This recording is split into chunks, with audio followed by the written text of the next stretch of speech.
আল্লাহ রাব্বুল আলামিন আমাকে এবং আপনাদেরকে আসার এবং বসার তৌফিক দান করেছেন।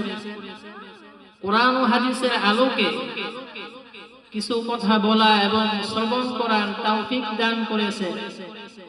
সেই জন্য শুকরিয়াটা সকলে অন্তরের অন্তঃস্থল থেকে জোরে সোরে বলি আলহামদুলিল্লাহ। আরেকবার বলি আলহামদুলিল্লাহ।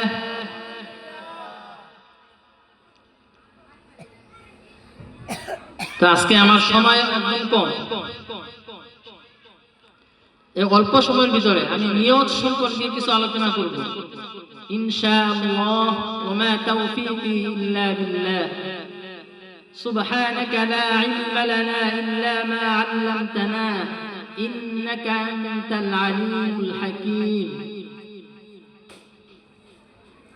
বন্ধ করো।